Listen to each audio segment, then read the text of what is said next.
So it's always a privilege and a pleasure for me to use this slot to do a deep dive into one segment of the Haggadah Shal Pesach. And we began from the beginning of the Maggid section 2 years ago. We discussed Halach Ma'anya and why the invitation that we issue at the beginning of the Seder is a critical tone setter for all we are trying to achieve on the night of the Seder. Last year, we spoke about Manishtana, and we challenged the notion that it's really a question for children. We suggested perhaps that it's really a way to re-inculcate the impulse to question, to ask for adults, and to make sure that we continue to ask questions even at later stages of our lives. And the next segment of the Seder that we explore this year is Avadim Hayinu, the answer to the four questions, the answer to the Manishtana. Of course, Avadim Hayinu is perhaps really the most intuitive part of the Seder. It is the most basic, structurally, it's the most basic storyline of the night of the Seder. The fact that we were once slaves, we were subjugated by the Egyptians, that Hashem took us out and brought us to freedom. But I want to try to unpack another layer of Avadim Hayinu that's not at all immediately evident in the text, but when you look in the commentaries in the Mefarshim, really already in Chazal and extending to the Rishonim, extending to the commentaries on the Haggadah, is another layer of this short passage that we use to tell the story of Yetzias Mitzrayim, and one that carries significant resonance for me, and I think for many of us, particularly this year. We'll begin by just tracing the words Avadim Hayinu, where they appear in the Torah itself. We'll take a look at where they appear in the Gemara, and later we'll take a look at where they appear in the Medrash as well. And again, in doing so, we'll try to uncover another really critical layer of interpretation of Avadim Hayinu that adds an entirely new component, entirely new facet to this Pesach story and to our Seder as a whole. Where do the words Avadim Hayinu first appear? So if you look in source number one are psukim from the 6th chapter of Sefer Devarim, notably not the beginning of Sefer Shemos, and that's something that we'll note in or we'll elucidate on in just a moment. But the source for Avadim Hayinu does not appear in the central Exodus narrative in the book of Exodus, in the book of Sefer Shemos. It appears in Sefer Devarim. There we read as follows: source number one, Ki yishalcha v'ncha machar le'mor, when your child will ask you. The word machar, of course, literally means tomorrow. Rashi, commenting on the pasuk, notes that in this instance and in other instances as well, machar does not necessarily mean literally tomorrow. It can mean at a future point, even in the distant future. So it will be in the future when your child asks you, what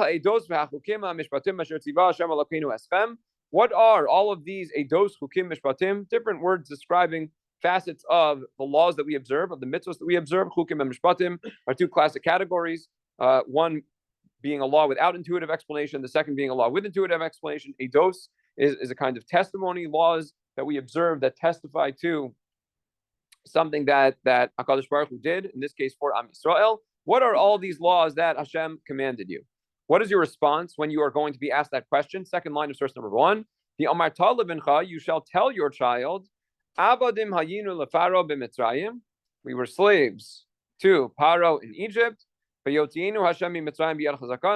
took us out of Mitzrayim with a strong hand.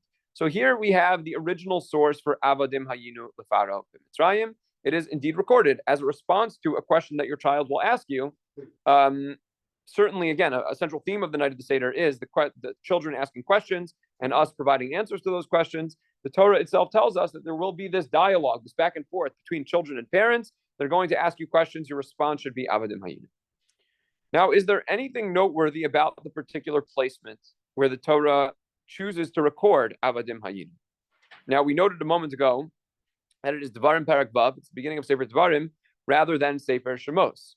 But it's also in response to a very particular question. If you look back at the text at the beginning of source number one, what question is that from the lens of the Haggadah, from the lens of the Seder? Whose question is that is perhaps a more accurate question. Whose question is that? That is the question that we associate with the Ben Chacham. Of course, one of the highlights of the Seder are the four sons, these four archetypes or paradigms of different types of Jews that ask questions and relate to the story of the Exodus in different ways. They all access it in different ways. And if you look at the text, again, just return to the first line of source number one. So at some point, your child's going to ask you, what question are they going to ask? There's the particular formulation of a question in the form of what is the meaning behind all the laws that we observe. If you look in source number 2, Rabbi Yosef Bechor and many of the other Baalei HaTosfos Many others in the school of the Bechor Shor immediately point this out as well.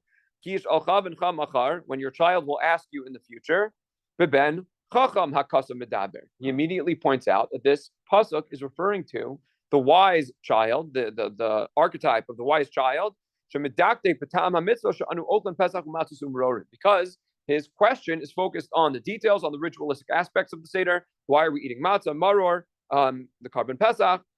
He immediately notes that this is the shiloh that we associate with the Ben Chacham. And once again, that's something that we don't need the Bechor Shor to tell us. We know it from our own experience of the Seder and the Haggadah. If you look in source number 3, Chacham Mahu Omer, this is the text that we will all recite in 2 weeks' time at the Seder. What is the question that the wise child asks? It is a direct quotation from the pasuk. But notably, what does the Haggadah say you should answer? The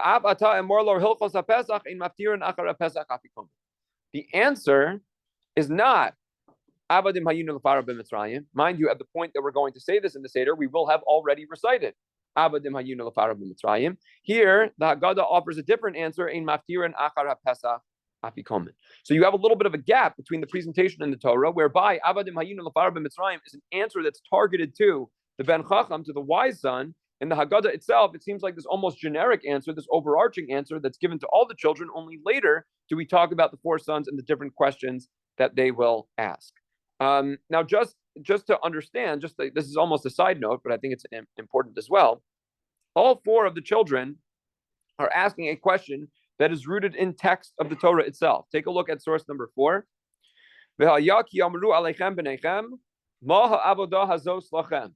So we have a pasuk in Shmos Perek Yud Beis in which the question is phrased, Ma ha'avodah hazos lachem, v'amartem zeva pesach hu laHashem. So what is the question of Ma ha'avodah hazos lachem? Whose question is that?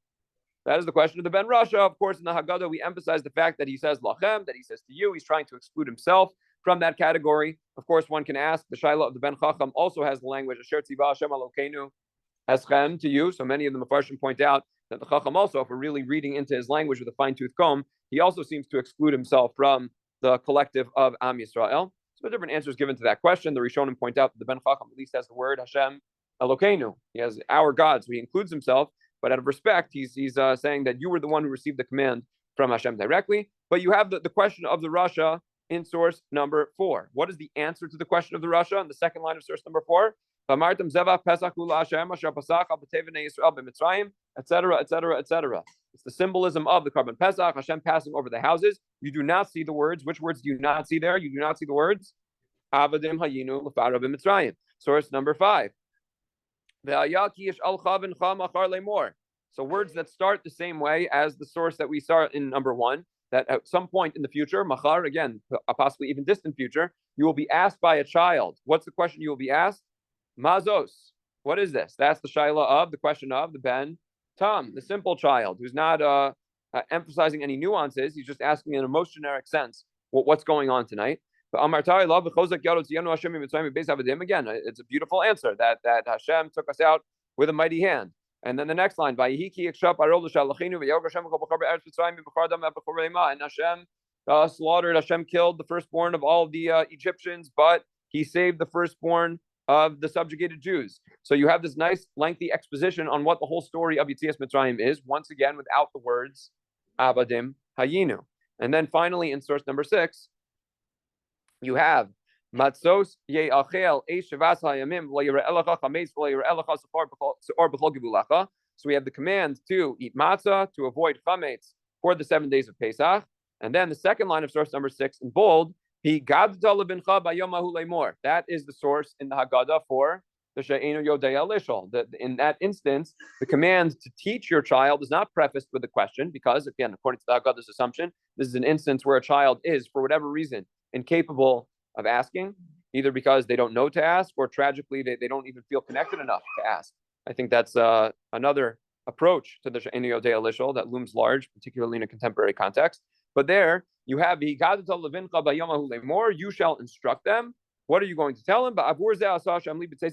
Once again, you have a description of Yetzias Mitzrayim in some sense, but you don't have the words Avadim Hayinu. In the Torah itself, Avadim Hayinu is an instruction to the Ben Chacham. It is the answer to his question. And if you look at the Medrash already almost implicitly picks up on this gap and tries to address it. Look at source number 7. So here we're darshaning the words it will be when your child asks. It maybe you only have to answer him or explain to him if he asks. It comes to teach you, comes to teach you that even if he did not ask, then you still need to teach him. So the Medrash is already building in the she'einu yodei lishol. You think maybe you don't need to teach him. Begad delavincha tells you that you need to be proactive in offering him instruction. Second line of source number 7 after the period. Leimor maha eidos v'achukim mishpatim. So what is the shaila going to be? Maha eidos v'achukim mishpatim, as we saw in source number 1. This is the shaila of the Ben Chacham. So in the second bold line of source number 7, Ben Chacham akasu b'daber. The Medrash makes the same point that we made a moment ago, that it is the Ben Chacham. The Amar Tal Levincha, and you shall tell your child. In darshaning those words, the Medrash says, Shalotis bayesh milomarla. You should not be embarrassed when you tell them the story of Yetzias Mitzrayim. That's also a significant line that will, as Hashem, come back to. Why would you be ashamed? Why would you be embarrassed? On a simple level, perhaps you'd be ashamed to talk about the degradation that our ancestors suffered at the hand of the Egyptians. But the Medrash says you should not feel any shame. You should not feel embarrassed by this story. Again, a line that we'll return to later on. Abadim hayinu lefaro mitzrayim. We were slaves to Paro in Mitzrayim. Lefidato shel ben aviv melamdo. In accordance with each child's capability, their parents should instruct them. Final bold line of source number 7. Shem hayatipe shokatan. If they are a simpleton or they're just very young. Omer lo beni kulanu hayinu avadim lefaro b'Mitzrayim k'mo shif chazeh o k'mo eved zeh. You give them very basic instruction, and you tell them, at one point, very long ago, we were slaves to Para. You give them an example, somebody who is current in a state of servitude, and you say, we were once slaves to Paro in Mitzrayim. So in darshaning the words of this very pasuk, of the first pasuk, or the first 2 psukim, in darshaning the words of source number 1, the Medrash is finding a way to build in the discussion that you're going to have with all of your children, with the Chacham, with the Tam, with the She'enu Yodei Alishol. If you look at the Hemshech of the Medrash, it never overtly addresses the Ben Rasha, which is noteworthy, but it does have a whole discussion of the fact that we are included, which is a major theme within the Rasha, right? Who is included and who is not, as we were referencing a moment ago. He seems to separate himself from the totality and the collective of Am Yisrael. So the Medrash is almost picking up on the fact that this is only an instruction to the Ben Chacham, and is finding a way within the Torah Sheba'al Peh to build in the responses to the other children as well. But of course, if it requires the Torah Sheba'al Peh to find a way to build that in, it does leave the question, why is Abadim Hayinu at the outset initially an instruction to the Ben Chacham and the Ben Chacham only? What is unique about this wise child, or what perhaps is unique about Abadim Hayinu that makes it an appropriate response to the Ben Chacham specifically? And that's one question that we will have to address. Before we address that question, let's take a look at the classic source for Abadim Hayinu, not in the Torah Shebechsav, not in the Torah, but in the Torah Sheba'al Peh, in the Gemara. If you look at source number 8 is a Mishnah in Maseches Pesachim, in Parak Arei Pesachim, the final Parak of Pesachim, which is really the laws of the Seder. The beginning of Maseches Pesachim is all about chametz and matzah, and then the middle section of Maseches Pesachim, what we've shown him call Maseches Pesach Sheni, is all about the carbon Pesach. And then the last parak of Maseches Pesachim, Arei Pesachim, is about Kiddush and Havdalah and all the laws of the Seder. So here you have a Mishnah that says, source number 8, we're not going to read the entire Mishnah, but I quoted part of it here. Lufidato shel ben aviv melamda. In accordance with the capabilities of the child, the parent is instructed to teach them. Make sure that you're teaching each child in the way that they need to be taught. Make sure you're adopting the right pedagogical approach. Don't think there's one size fits all for every single child. Know your child and make sure that you are instructing them appropriately. That is the first line in the Mishnah. And then the Mishnah adds another, again, classic line in the context of the story of the Seder. Maskil beganos u'misayim basheva. There's a certain narrative arc that's expected when it comes to the Seder. You start at a low point and you end at a high point. That's how the Seder is supposed to go. And that's how you need to make sure that you're following that general trajectory. So what exactly does this refer to? Here we come to a rather celebrated machlokas in the Amoraim regarding what exactly this line means. Maskil beganus Messiah Basheva. Take a look at the second line of source number 8, which is the Gemara commenting on that Mishnah in Pesachim Daf Kuf Tesayin. Maskil beganus Messiah Basheva. You start at a low point, you end at a high point. Asks the Gemara, my beganus. What is the low point that we are starting with? Rav Amar, Rav says, Mitchila ovdei avodas gilulim hayu avosenu. At the beginning, we worshipped avodah zarah, and that is the gnus. Of course, the Gemara never specifies what the shevach is. This Gemara only talks about what the low point was. Presumably, if the low point is the fact that we started worshiping avodah zarah, then the high point is the fact that we received the Torah and now we worship the true faith, and that is presumably the high point. But the Gemara never specifies that explicitly. That's the approach of Rav.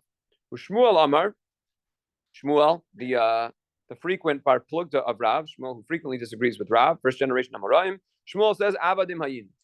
Shmuel says that it refers to Avadim Hayinu. That is the low point of the Seder. Once again, never specifies what the high point is at the end. Presumably, we would assume, and there are other sources that quote Shmuel as saying explicitly that the high point is the fact that Hashem took us out of Egyptian servitude and granted us freedom. Perhaps it is the bracha of Asher Ge'alanu that we recite at the end of Magid. That is the approach according to Shmuel.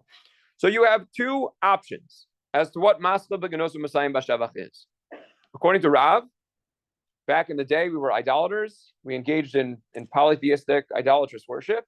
And then, ultimately, God gave us the Torah. It's a spiritually redemptive theme of the Seder. Ultimately, we were brought to the Dasa Emes, to the one true faith. That is the approach of Rav. According to Shmuel, it's the more traditional narrative that we think of in the context of the Seder. We were slaves, we were subjugated, and HaKadosh Baruch Hu gave us freedom. Of course, which one do we paskin like? Which one do we adopt?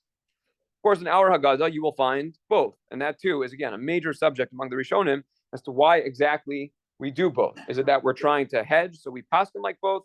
Or maybe they're both agreeing that these themes are important and they're integrated. It's just a question as to which one comes first, which one is the primary theme. Certainly, both of these themes feature for us. And those are the two traditional views as to what Maskil Beganos Messiah Bashevach means. But when you turn to source number 9, you will find an approach offered hundreds of years after the Gemara that asserts that there is a third option for what Maskil Beganos Messiah Bashevach is.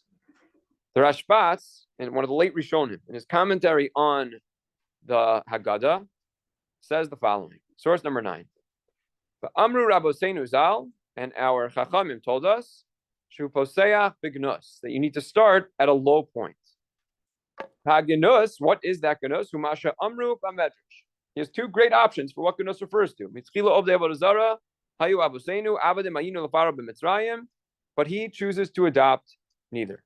What is genus? It's that which is recorded in the Medrash. What does the Medrash say? We'll see this Medrash in just a moment. Atem mechartem Yosef la'eved. You sold Yosef as a slave. Chayechem v'chol shana tikreu avadim hayinu lefaro b'Mitzrayim.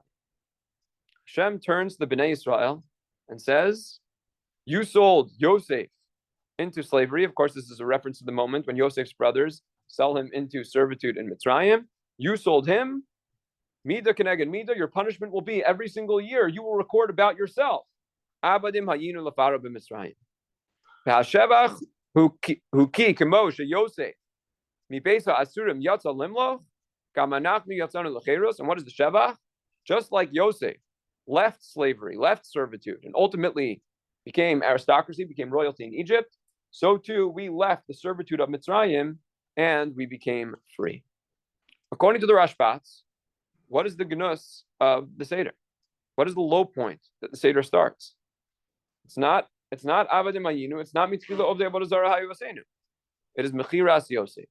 He introduces this new idea that's not in the Gemara. Again, usually Rishonim are not in the business of arguing with Amoraim, of arguing what's happening in the Gemara. But here the Rashbat says, I'll tell you, the truth is, if you want to really understand what the genus of the Seder is, it is the sale of Yosef. Mind you, does the sale of Yosef actually ever overtly appear in our Haggadah? We never mention it, but the Rashbat, nonetheless, he has the virtually, or more or less, the same text of the Haggadah that we do. He says that is the true low point that the Haggadah starts on, and the end is just like Yosef, again, had his own narrative trajectory, Klal Yisrael had his own redemptive narrative. We have our own redemptive narrative too. And that's, again, just another feature of Avadim Hayinu that requires explanation. Rashbatz's assertion that Maskal Beganos is not Avadim Hayinu, as the Gemara asserts, as our Haggadah would seem to indicate, but rather Mechiras Yosef instead. And I think both of these require explanation, and I'm going to try to suggest that perhaps Al Pidrash, we can bring them both together.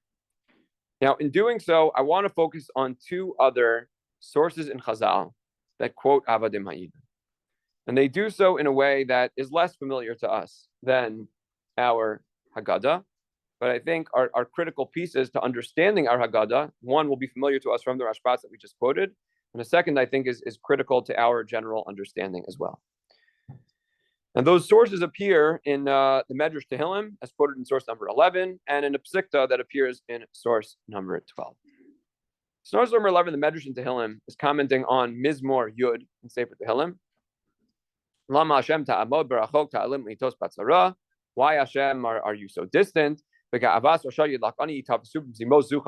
important passage for us, that the wicked in their righteousness, they persecute the destitute, and they engage in these schemes and these plans that they have for others. So what are these schemes and plans? Says the Medrash Tehillim in source number 11. Who are these people who have these schemes, these plots, these plans that are criticized in the Mizmor, in Tehillim? This refers to the Shvatim. This refers to the brothers of Yosef. Amar Rab Chanan declares, Amar HaKadosh Baruch Hu l'Shvatim. Hashem says to the Shvatim, and again, this is the Medrash that the Rashbats was referencing in source number 9. Atem machartem oso la'eved. You sold Yosef as a slave. Shenemar, second line, la'eved nimkar Yosef. That Yosef was sold into servitude. Bold of source number 11. Here the Medrash says the fact that we say Avadim Hayinu Lefaro b'Mitzrayim is a punishment for the fact that there was this internecine conflict between Yosef and his brothers, in which Yosef was sold into slavery in Mitzrayim. The Medrash continues, noting other Mida Keneged Mida instances in which somebody did something, and as a result, there was some kind of future ramification that served as a punishment for that act that happened long ago. Reb Pinchas b'shem Reb Hoshaya, third line of source number 11, Amar. Reb Pinchas reports in the name of Rabbi Hoshaya, Shvatim garmu lekroa simlas avihem. So the Shvatim caused their father to tear his garments. They told Yaakov Avinu that his son had died, so he tore his garments. What was the punishment for causing that pain to their father? Where were they? Where was the payback, if you will, for that crime they committed, for the pain they caused Yaakov Avinu? Mitzrayim, it was paid back in Mitzrayim. Because the Torah tells us that they too ultimately tore their garments when they were in Mitzrayim. The context here is after Yosef has his plot where he plants the silver goblet in Binyamin's provisions, in his suitcase, if you will, in his sack. And they open it up and they realize that it's there. The brothers are shocked. They couldn't believe that this would happen, particularly to Binyamin, who they were trying to bring back to Yaakov Avinu. So what do they do in that moment? Torah tells us they tear their clothes. Says the Medrash Tehillim, that was punishment for the fact that they caused Yaakov Avinu pain, in which he tore his clothes over Yosef, who he presumed was dead. Fourth line of source number 11. The Medrash goes further. Yosef garam lashvatim lekroasim losa. Medrash just told us a moment ago that when they tore those garments after Yosef's plot, after Yosef's ploy, where he tricks them into thinking that Binyamin stole the goblet, that was actually divinely ordained. It was some form of Mida Keneged Mida, some form of divine punishment for what they did to Yaakov Avinu. And yet the Medrash holds Yosef accountable for that very pain that he caused his brothers. He has this whole ploy that causes them pain, that causes them to rent their garments. So what's the punishment for that? Amad ben Benova Nifralosh Nemar Vayikra Yehoshua Simlosav. So the Medrash says that too was punished at a later moment. Yosef's Yosef's progeny was Yoshua. Yoshua ben Nun was from Shevet Ephraim, and the Navi tells us that he too at one point tore his garments. When did Yoshua tear his garments? Who remembers Navi Sefer Yoshua? After the battle of Ai. Achan, who's again is a character he takes from the spoils of Yericho. Klal Yisrael lose a battle in Ai under Yoshua's command, and Yoshua is so pained by the Jewish losses that he tears his garments, says the Medrash, that too was a punishment for the pain that Yosef caused his brothers. Menashe, who was involved in Yosef's plot, according to the Medrash, he was the one who was assisting his father with running Egypt, and he was the one who was playing point, if you will, on Yosef's trick of his brothers. So he caused the Shvatim to rend their garments. The Fikach hukra nachalasa. So what was the punishment for Menashe? His chelek, his lot in Eretz Yisrael was divided in two. How was it divided in two? Because Chetzia be'ever ha'Yarden, Chetzia be'eretz Canaan. We know that half of Shevet Menashe was on the western side of the Yarden, half of it was on the eastern side of the Yarden. So he was punished as well. Again, it's this theme of tearing and suffering a ramification afterwards. Shvatim karu al Binyamin, Amad ben Benov v'Nipralo, Shnemra v'Yikra Mordechai es begadav. The Shvatim tore their garments on Binyamin, and Binyamin presumably, again, was for the most part an innocent party. But even there, the Medrash says they tore for Binyamin. So what happened many years later? One of Binyamin's progeny. We know that Mordechai was an Ish Yemini. He was from Shevet Binyamin. And we read in Megillas Esther, as we just read recently, Vayikra Mordechai Spigada. So we have this Medrash Tehillim that, as the Rashbat suggests, tells us that the Avadim Ayinu that we recite annually is a punishment for the sale of Yosef. And it goes on to record this imagery of tearing, and any instance in which someone caused someone else to tear, they suffered a tear of their own at a future point as some kind of divine plan or perhaps justice for the fact that they caused somebody else to tear. That's the Medrash in Tehillim. The second Medrash that I want to look to, the Psikta, appears in source number 12. The Psikta asks the following question. If God really loves Klal Yisrael, God really loves the Jewish people, why did he subject them to this suffering in Egypt? Very fair question. An instance, an iteration of perhaps the most significant question when it comes to matters of Emunah. The Ramban says the most challenging question when it comes to faith is, why do decent people suffer? Why do the righteous suffer? Why do the wicked prosper? The classic question of theodicy. So the Medrash here asks a very particular instance. If Klal Yisrael is loved by Hashem, why did he subject them to this backbreaking labor and this subjugation and servitude in Mitzrayim? So the Medrash offers the following answer. Amar Rabbi Chanina. Rabbi Chanina says,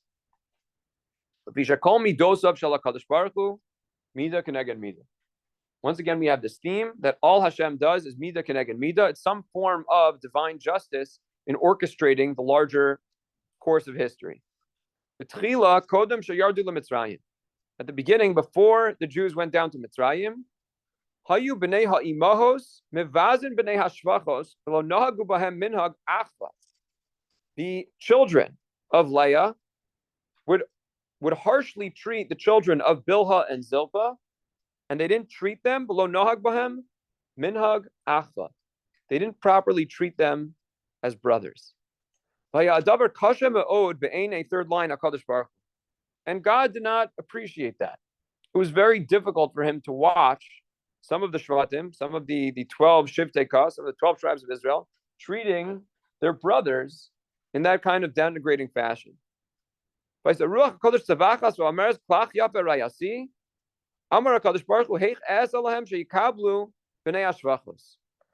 HaKodesh is calling out at this, as crying out at this injustice, and HaKadosh Baruch Hu says, you know what? I need some kind of plan to make sure that they are going to actually properly treat the Shvachos. And then we come to the bold of source number 12, the final instance of Avadim Hayinu in the literature of Chazal, in the Gemara and in the Medrash. Says the Medrash in bold, Oridam leMitzrayim. I'm going to take them down to Egypt.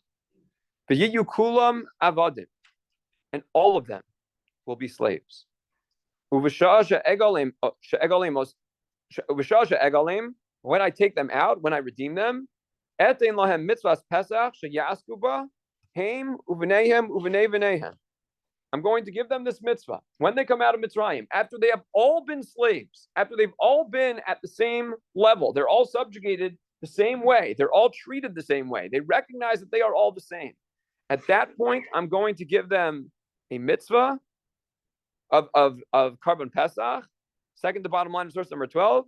V'yomru kulam Avadim hayinu lefara. And at that point, all of them will say, Avadim hayinu lefara b'Mitzrayim. Nimtzu kulam shavim. What will happen at that point?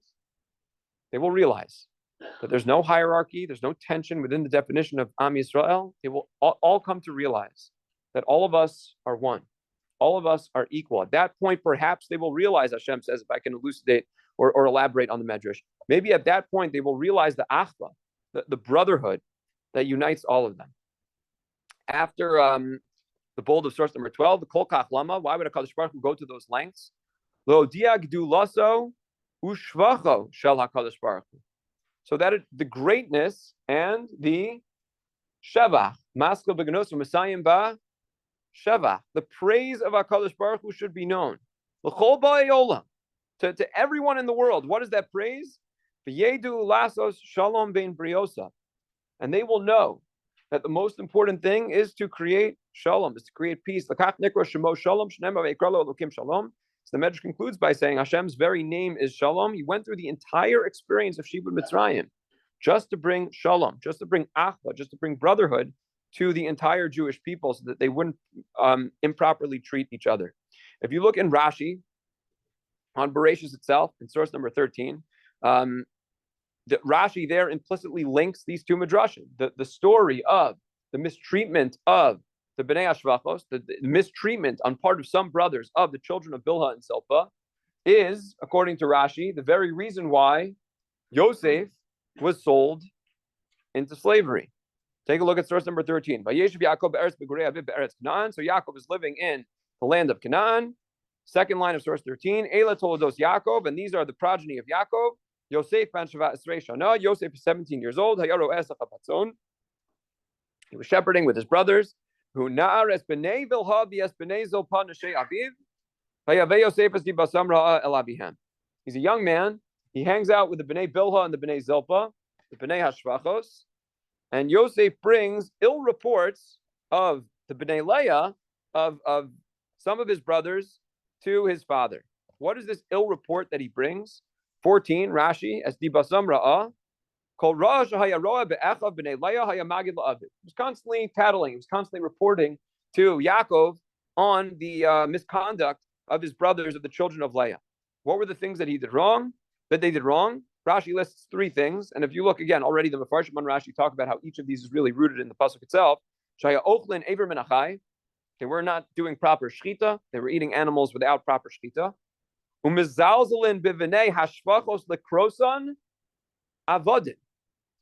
What were they doing? They were not treating these Bnei Ashvachos properly. They were calling them, this is a word that doesn't appear in the Medrash that we just read. They were calling them avadim, slaves.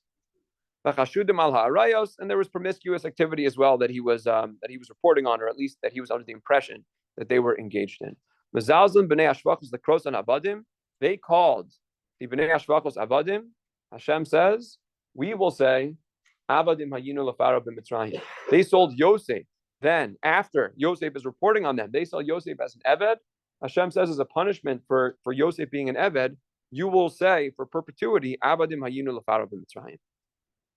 When you put all of these sources from Chazal, the Medrash Tehillim, the Psikta, and the Gemara and Pesachim, all these references to Avadim hayinu lefara b'Mitzrayim, what is the sum total of it all? To me, what I think the Medrash is communicating is that when you look at Jewish history, there are many challenges, there have been many trials, there have been many tribulations, there have been many difficult moments. But ultimately, the greatest tragedy of Jewish history, the common denominator of all of them, is internal conflict among the Jewish people. What does it all boil down to? This entire story of Yetzias Mitzrayim, what does it really start with? It starts with a dispute between brothers who fail to understand that they are brothers, and instead just find all sorts of reasons to create conflict among themselves, to mistreat each other. You have, again, the sons of Leah mistreating the Bnei Ashvachos, calling them Avadim. Then you have Yosef engaged in this conflict as well, who ultimately is sold down to Mitzrayim as an Eved. All of this is a result of internal conflict among the Jewish people. And that's why the Rashbat says that the true maskil beganus Messiah b'shavach, no, it's never ever explicitly mentioned in the text of the Haggadah. But you know what the subtext of the entire story of Yetzias Mitzrayim is? The entire story of us being slaves in Mitzrayim? All of it is because we as a people could not get along. It's always the subtext of the tragedies of Jewish history. It may not be overt. It may not be at the forefront. We may see others who are more vocal in their hatred of the Jewish people. But if you want to understand what the historical subtext is to every single instance of Avadim Hayinu, to every single instance in which there have been trials in Jewish history, it always starts with that internal Jewish conflict. And perhaps maybe that's why the Torah directs this question specifically to the Ben Chacham, to the wise child. The child who perhaps sometimes has a propensity to see himself as greater than others, as better than others. The one who most has an achrayus, who most has a responsibility to care for his brothers. It is to that child that we say, Abadim hayinu lefaro b'Mitzrayim. Don't think, like the Shvatim in the days of old did, that they were somehow superior, that they were somehow elevated over their brothers. Make sure that quite to the contrary, that instead of engaging in that conflict, you're going to be somebody who seeks to fix that conflict. You are the one who is instructed to make sure that everyone is together achva and together shaveh, that everybody recognizes that they are the same and that they are united as brothers. And I think when we just consider all that is happening nowadays, when we say chayiv adam leros es atzmo ki'ilu hu yatsa mitzrayim, that we have an obligation to view ourselves as if we left Mitzrayim. For me, there will be elements of that this year that are easier to do than they have ever been before. Seeing ourselves as part of the grand narrative of Jewish history, recognizing that we are the final chapter of the story that we tell in Yetzias Mitzrayim. This year, it just feels much more real than it ever has. The reality of Jewish history as it plays out in the day-to-day, speaking for myself, I feel like we are part of Jewish history in a way that I've never felt like in my life before. But as we feel that, we need to make sure that we are tapping into this theme of Abadim Hayinu Lefaro b'Mitzrayim as well. If the Medrash in Pesach teaches us one thing, it is that there are times HaKadosh Baruch Hu will subject us to tragedy, to very difficult moments, only in order to preserve the unity of the Jewish people. Can we ever point to any particular tragedy and say we know why Hashem did it? No, it's rather audacious to do so and usually insensitive to do so as well. But the Medrash clearly tells us that at least in the context of the days of old, at least in the context of Yetzias Mitzrayim, persecution that we are all going to commemorate in 2 weeks, what was the reason for it, the Medrash says? It was just to create achva beinehem, nimtzu ukulam shaveh. It was just to make sure that they recognized among themselves that they were one people, that they were brothers. And if that was true then, we need to make sure that we are taking that lesson now as well. And I know that that's been a major theme over the course of the last 6 months, but I can tell you, at least in my humble opinion, the real test of that is not going to be what we've done over the last 6 months, but what is going to happen over the course of the 6 months ahead. You know, we were subjected to evil, like Paro, just as evil as Paro, possibly even worse, in a contemporary context. And like then, we were able to recognize that through that painful experience that we all experienced together, that we all experienced as one, we were able to dispense with all the petty arguments that were dividing us internally as a people. But you know what the truth is, and that we're starting to realize right now. Now it's literally just 6 months and 1 day after the attacks that changed our world so dramatically. We're starting to realize that those attacks didn't make the arguments go away. The arguments that existed then, they didn't disappear. They obviously, we recognized they were second tier or third or fourth. They were clearly not as important as the immediate tasks at hand. But they didn't go away. They're still there. And they shouldn't be expected to go away. They shouldn't be expected to dissipate. You haven't solved any of these conflicts simply because we're fighting a genocidal enemy that seeks to destroy us all. The question is going to be, can we go back to those same debates and not seek to solve them magically or dramatically in just one fell swoop, but can we approach them in a way that we didn't before, in a way that preserves the feeling of achva and nimtzu ukulam shaveh that we've created over the last 6 months? Are we going to go back to fighting the same fights the way we did on October 6th? Or now that we've been through this experience over the course of the last 6 months, will we come back to those debates and approach them rather differently, in a dramatically different way, because of all that we've experienced together and because of our basic recognition that in the course of Jewish history, unity is critical. And it is always, again, the subtext of difficult moments of Jewish history, the subtext is always internecine conflict and internal Jewish division. You're starting to see cracks. You are starting to see cracks in the unity of the Jewish people over the course of the last 6 months. You're starting to see it in Eretz Israel with some of the old debates in particular, regarding the draft of the Haredim.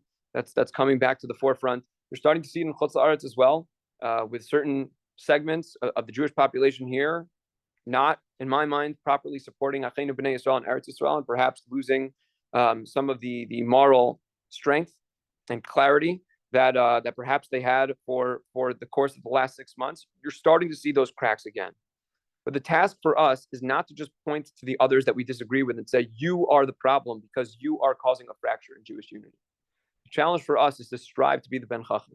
The Ben Chacham who was initially instructed, Avadim Hayinu Lefaro b'Mitzrayim, who was instructed to recognize that underneath the story of Yetzias Mitzrayim, of Shibud Mitzrayim, of the slavery and subjugation and persecution of Egypt, is always this theme of internal conflict, and who's instructed to recognize that the way to fix it, the way to bring geula to the Jewish people, to bring redemption, is to make sure that the Jewish people are unified. If you look throughout the Seder, this theme of treating everyone the same is a critical theme on the Seder night. If you look in source number 15 is the first Mishnah in Perek Arvei Pesachim. It's the first Mishnah in that final chapter of Masechus Pesachim that we've been learning to this point that we saw earlier. The Mishnah says, Erev Pesachim or Arvei Pesachim, as Tosfos point out, you're not supposed to eat before the Seder in the afternoon as you approach the Seder. And then the Mishnah says, Afilu ani shebi Yisrael lo yochel ad sheyesev lo yifchesu lo me'arba kosos shel yain v'afilu min hatamkoi. The first Mishnah describing the Seder says that everyone, irrespective of how poor and destitute they may be, afilu min hatamkoi, the Mishnah says, even those who are really being supported by, who were in the category of most dire need, who were supported by communal funds, everyone is supposed to have the means to have a proper Seder on the night of the Seder. Because if you've left someone behind in the context of the Seder, you missed the whole point of the Seder. It's not just describing the scope of the halakhic obligation that even somebody who can't ordinarily afford wine has to have 4 cups. If we don't make sure that that person has been provided for, then we've missed the point of the Seder. Then our Seder is deficient and incomplete because we failed to internalize this most basic message of Jewish history that the Seder seeks to convey. At the very beginning of our Seder, we spoke about this a little bit 2 years ago. In source number 16, we have Halach Ma'anyad Yachalu Avasana Ba'arat Mitzrayim Kol Dich Ben Yeseh V'Yechol Kol Ditzrich Yeseh V'Yesach. We begin with V'Yevsach. We begin with an invitation for others to join our Seder. If they cannot provide for themselves, we offer to provide for them. And again, the classic question is, why here? Why don't we start every Shabbos meal with an invitation to others? Why don't we start every Yom Tov meal with an invitation to others? And there are lots of different answers that are offered to that question. But perhaps I would suggest that it is part of this theme as well. We recognize uniquely on the night of the Seder that we are all together. And if anyone is left behind, then we've missed the point of our own Seder. How can we have our own Seder if there's someone else on the street who can't provide a Seder for themselves, who's left behind, who we're not inviting to join us? And perhaps in a certain sense, that is the Shavach that is referred to in the Haggadah as well. In source number 17, we begin our praise of Hashem on the night of the Seder. Baruch HaMakom, Baruch Hu, Baruch Shenasan Torah La'amo Yisrael, Baruch Hu. We praise Hashem for giving us the Torah. And the very next thing we say is, Keneged Arba Abanim Dibra Torah.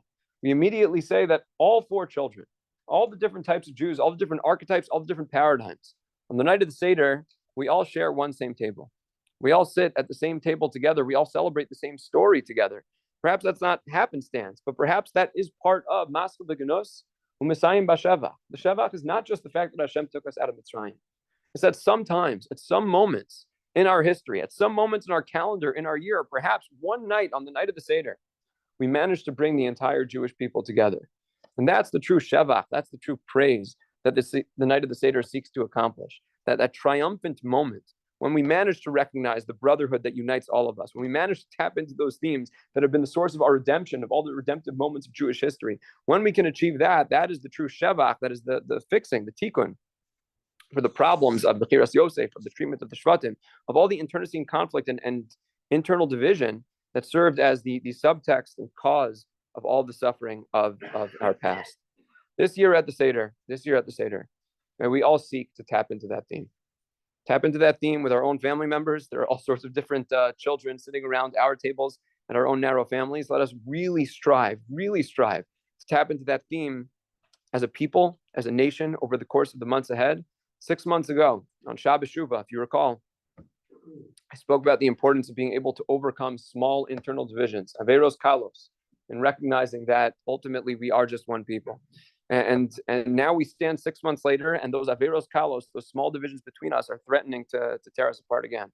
Let us at the Seder make sure that we really tap into this theme of Avadim Hayinu as a charge to recognize the unity of the Jewish people. Sometimes to recognize that sometimes these difficult moments are intended as a reminder that we are one.